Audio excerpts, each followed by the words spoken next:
So Senseco Systems, we are going to focus on one particular division, but just as an overarching summary, been at Senseco 17 years, one of the founding directors. We've been on our own journey from a handful of people in Gillingham, and have grown that over 17 years to 8 operational divisions across fire, suppression, sprinkler, passive, security, monitoring. And we started out as being a business which was very dominant in London. We look after most of the London skyline that Barry mentioned earlier. But what we noticed about 3 years ago is a division that we didn't have was passive. And following a lot of tragic circumstances with Grenfell and a lot of other situations, there was a big focus on passive, a big focus on the need to do it better. And so we looked at the marketplace as whether we could move into that through an acquisition or whether we should self-deliver that and build it ourselves. And as a business that I've always been proud of has said, do it right or don't do it, we felt the safest way to do it was to build it from the ground up. And we did that. We have an individual here today, our head of passive, Chris Plummer, who came from that industry, and we built a division from the ground up. And we started with the very first decision, and that was to get accreditation. And we sat the BM Charter exams, got 100%, passed all that, got the badge to prove we could do it, built the processes that would allow us to then build a credible, quality, accreditation-backed platform that when we went to market, we do it right or we don't do it, which is how we'd always run the rest of the business. And so we are very proud of what we achieved over 17 years, built it up to 50 million of turnover, 350 staff, quite dominant in London, but also moved international across many different service lines. And we're probably the newest addition. We're literally about 5 weeks in, and I can't thank the team at Andwis enough. It's been a fantastic journey. It's probably the best decision the management team have made in our careers. And as you've heard, you know, all we've done is seen our business that we're incredibly proud of be enhanced by being involved with Andwis. So we're going to talk about passive fire, and you'll be pleased to know that doesn't involve me talking for too much because I have a couple of videos. This video is to give you a little overview of what passive fire is, because it's more than just one. Passive fire is the overarching description, but as you'll see when we go through this, it fits into several different service lines. Are you feeling in the dark about passive fire protection? Are you sure you've spent money on your building's protection wisely? Are you sure you're fully compliant? With the continuously evolving legislation and standards, it can be difficult to keep up to speed, remain compliant, and ensure your efforts are being directed into the correct areas. With Senseco's holistic approach, all your questions get answers. Senseco's passive and active fire professionals have decades of experience in managing fire protection in buildings. We know what's needed to achieve compliance. That's why we're here by your side, providing expert support throughout the life of your building. We can provide a full management approach to help you and your team achieve full compliance. Using our specialized software and QR coding for assets, we can help you create a golden thread of information so those who need the data can always find what they're looking for, providing you peace of mind. Our friendly team of passive fire professionals will review your current position and help you and your team with what your next steps should be. Together we can help you understand where best to channel your efforts and resources.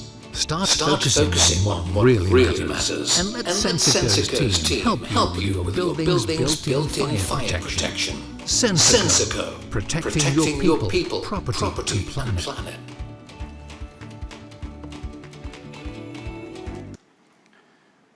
So, passive fire, as we've seen on the video, we have obviously achieved BM Charter certification. But passive fire itself is several different service lines, and there's several different skill sets as well. So I would argue you can't have a passive fire engineer, because a good quality fire door engineer typically probably is a carpenter by trade. Fire stopping is a different trade altogether. we're finding smoke control engineers, typically you need an electrician background because they're controls based, electrically, high voltage. Fire dampers, yes, doing the fire damper maintenance can be straightforward. You can get up into the ceiling, drop the dampers, asset tag it and do it. But as soon as you find there is an issue, suddenly you need a ductwork engineer because you're cutting in access hatches or you're moving dampers around.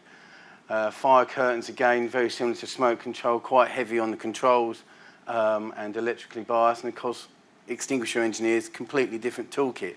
And so what we're finding as we build out the passive fire division, it's almost turning into 5 and 6 different different skill sets, led by 5 or 6 separate different technical leads.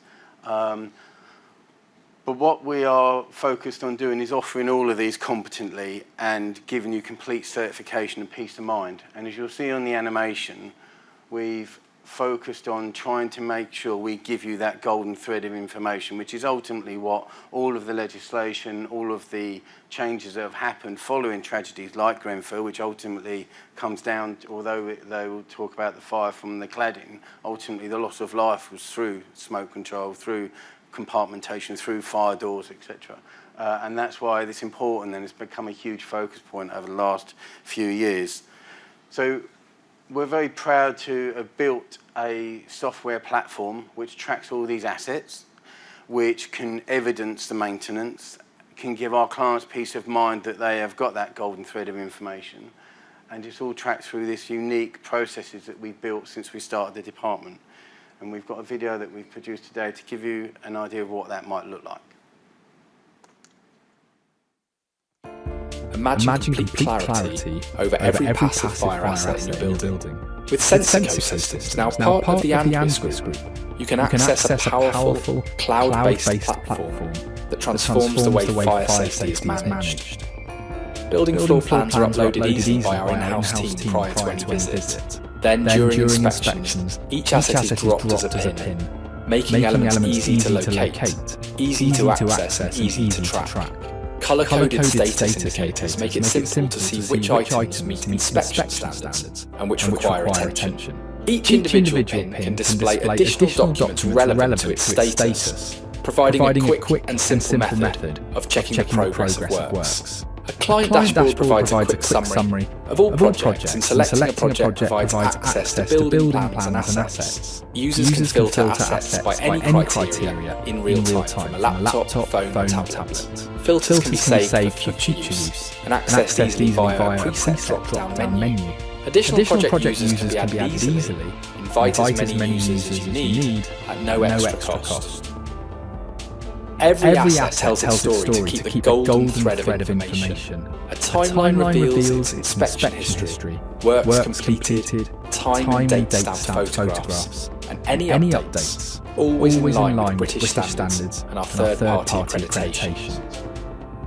Each asset is QR coded for fast, accurate tracing. With NFT capability, we are able to record assets accurately, and updates are streamlined, meaning compliance is assured. Our inspection criteria evolves with changing regulations, so you stay ahead, fully protected. Take the next step in your building's fire safety compliance with Senseco Systems and andwis. So I think what you'll see from that is it gives you everything you need, and it's important that is something you focus on. I think as is human nature, as a division or an industry becomes buoyant, a lot of people move into it, and we do witness that there's a huge variance in the competency and the capability of some of our competitors and the solution it's offering, and that's why we started at the very beginning with do it right or don't do it, started with BM Charter, built a software platform. Every one of those questions that Chris Plummer, if you've got any questions around the BM Charter certification here today, he will tell you every one of those questions that those engineers are forced to fulfill are a BM Charter requirement, so that we know we are absolutely giving that golden thread of information. And it's important because we see in the industry now, these are assets that have typically been neglected, until all this legislation changed. So it's not uncommon to go into a building that's been up 20 years and find the fire dampers upside down. Well, that's been upside down for 20 years, or the fire door register is not there. So we put a real effort into getting it right, doing it right or don't do it. And I think that is our offering to you. That software platform, it takes some effort to put in. You have to upload drawings and compartmentation and asset tag. But once it's there, it's a live golden thread, and you get a portal into it. So it is live, and you can see what's going on. So hopefully you found that useful, and thank you. Another question I had, it's probably relevant to all of our divisions, is in the fire and security division, what are you guys doing facing the challenges of resource, upskilling as you grow? How are we managing to bring engineers into the business? It's a challenge that we face across all the divisions. Yes, I think everyone will say the same. From a recruitment point of view, it's challenging, particularly in passive, because it's boomed. So a lot of this maintenance and passive and fire door and smoke control particularly is a real massive issue at the moment for having been neglected. To get that skill set's quite hard. So we've got a huge apprenticeship program. We've got nearly double-digit apprentices coming into Senseco now.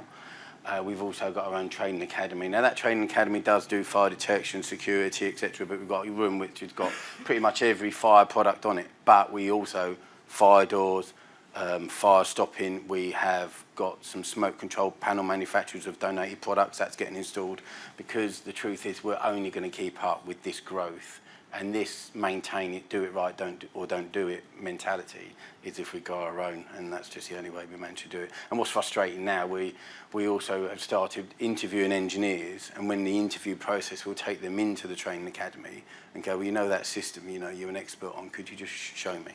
And it's quite staggering what they've written on their CV. They don't even recognise the panel. Or you're interviewing someone who wants to be an engineer and they're not as qualified as your second-year apprentice. So it is a challenge, but the best way is just train your own. So, thank you.